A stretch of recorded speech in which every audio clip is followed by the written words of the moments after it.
Hi, Ken from the Awareness website here.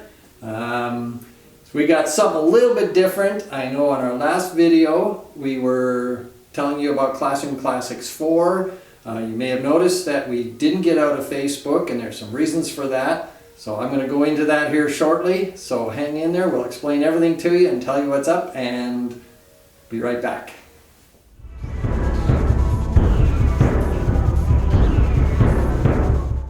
Okay, we were planning to do Classroom Classics 4. And what we've been doing with the Classroom Classics series is we're basing it and following along with a class. Now, we've been doing a class for a community center just outside of Medicine Hat here, and they had asked us to come and do something just as a community program. So we've been doing that, and so we were coming into another session here, and a little bit of a mess up. We were kind of planning and thinking and told that there was going to be new beginners, but no new beginners showed up. So it kind of threw a wrench in the works, and whether it's just the season or not enough advertising or something, we don't know, but this is kind of where we're at. So we didn't get a Facebook out to you guys because we didn't know what we were doing. With no beginners, we couldn't do the class, and so of course both Shelley and myself were a little bit disappointed, and we're having identity crisis as to now what are we going to do, and we can't do our Classroom Classics, and what's going to happen. And so we've kind of talked about it, and there's been a lot of you that have been asking for a little more in-depth material, a little more explanation on stuff. So one of the things that I've noticed over the years is a lot of people go from beginners straight into continuing, and it's a little bit of a scary thing for them. So what we thought we'd do is give you some stuff that would sort of help you transition into continuing. So what we want to do now with this series is we're going to call it Continuing Classroom Classics. So it's sort of a transition into continuing. And what we'd like to do is give you some elements, some things to work on with each individual move. So now a lot of you have gone through the Classroom Classics series, you've gone through the beginners course, however long it takes you from where you're at, and so you already got the moves under your belt. You know what to expect, you know the sequence more or less.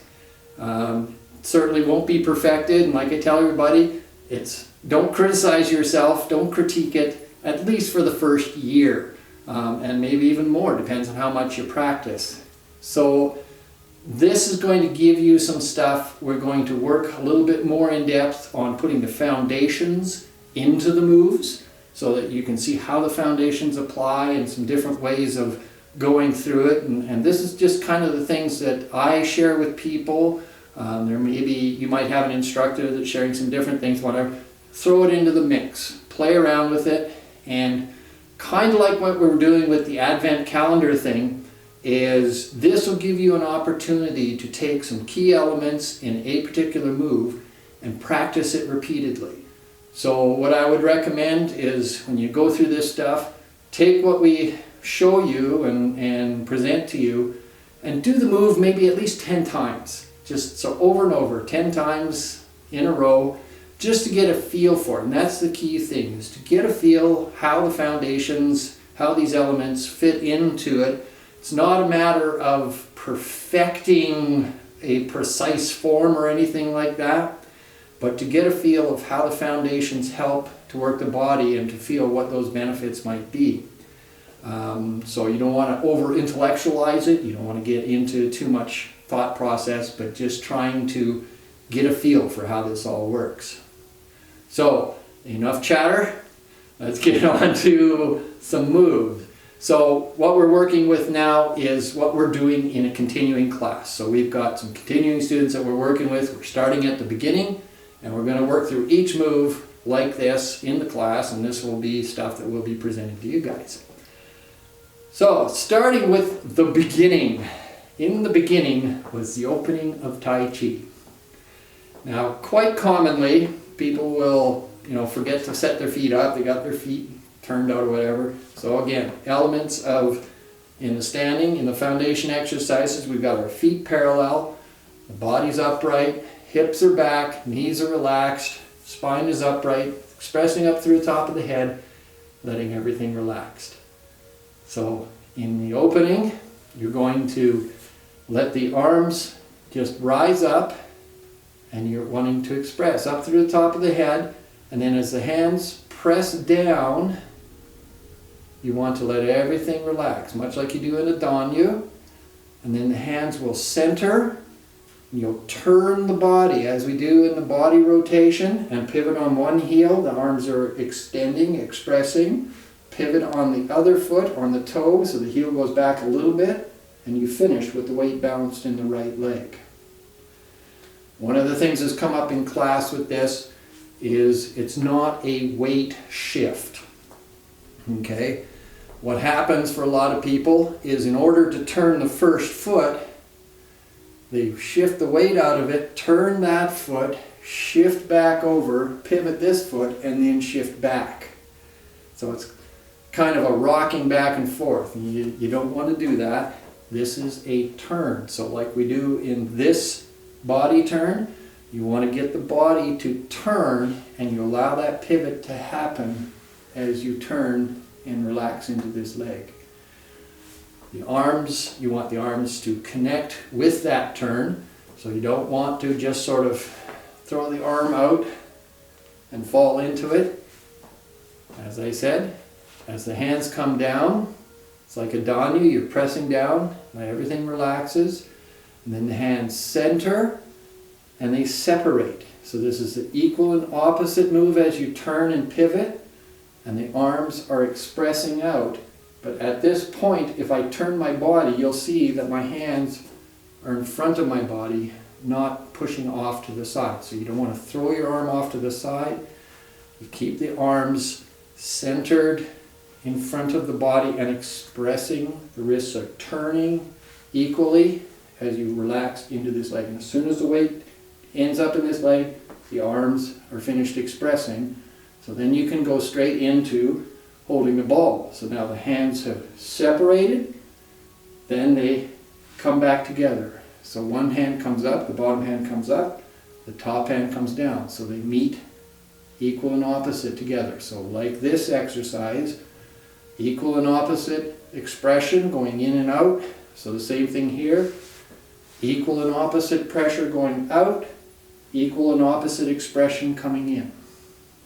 And you stand up. So by the time you get up to the top of this, the arms are together. From there, you're going to, so we're going up to grass bird's tail here. So I'm just rolling through a bunch of stuff. You'll be able to go back to it and watch it over and over and over again. So I'm just going to fly through it, and it'll be up to you guys to study it a little bit and practice it. So, expressing, turning, stand up, holding the ball, then you sit back down, step out to the corner, and then again the arms separate. So equal and opposite separation as you turn forward with your toyu.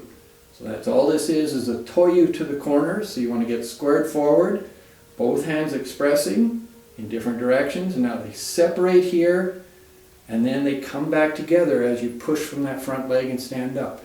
So this is a one-legged danyu pushing up. So you push out with a toyu, danyu into that front leg, danyu up, equal and opposite with the arms. So just like you did with the first, hold the ball. And I still got a small studio space, so I'm shuffling around here. It's hard for me to go through the whole sequence, and I know that I'd really love to be able to do that, but we'll work with what we got. So left grass bird's tail, stand up and hold the ball. And now what's going to happen is you're going to sit back down into that left leg, step out, and then hands center and push out as you toyu. So that's all it is. The arms express as the back leg pushes back, and you relax into the front leg. From there, you're going to pull the hands apart. So that front leg pushes you back, the hands separate, So one arm is going forward and the other is coming back. Sit down in the back leg, push from the back leg, connect the hands in the front center, push out with the wrist push. Toe you forward, get squared forward, and then push with the front leg, elbows drop, and you relax into the back leg. So again, like a toyu, when you come back, you turn to the 45, and then as the arms go forward, the body will turn and square to the front with the two-handed push. Keep the arms relaxed, but try and feel that connection, that balance between them. And as well, you want to feel the balance between the back leg pushing and the arms expressing out. So you don't want to just sort of throw the arms forward and lean. You want to push back with the front leg, elbows drop. We have one lady gets to here and she picks the arms up. So try not to do that. You're balanced in the front leg, so now your weight's loaded here. So you can push out of that leg and the elbows drop, palms are forward, sit into the back leg. And then when you push with the back leg to come forward, just let the arms separate and go forward. So there's this sort of balance between the back leg pushing and the arms expressing out. So it's an equal and opposite between the back leg and the arms, and then you can just relax into that front leg. But there's still that connection. We noticed that a lot of people weren't keeping that connection with the back leg. They were sort of coming forward, and then the back foot was sort of lifting up a little bit. You want to keep that back leg expressing as you push out. It's not with the shoulders, it's just with the arms lightly going up. So a lot of information. Any questions? For sure, get a hold of us, emails and all that kind of stuff. So next week, we'll carry on from there with whip to one side and raise hand, step up, I believe. And we'll try and get our Facebook out to you timely. And as always, and let us know what you think of this. If you got some thoughts on what we're doing, if this might work for you, let us know about it. And check out the website, like us on Facebook, subscribe to the YouTube channel, and by all means check out the other videos on our YouTube channel. The foundation, sort of review all that stuff, go back and check it all out. And then you've also got the Classroom Classics that you'll be able to study and go through. So take care, and we'll see you next week.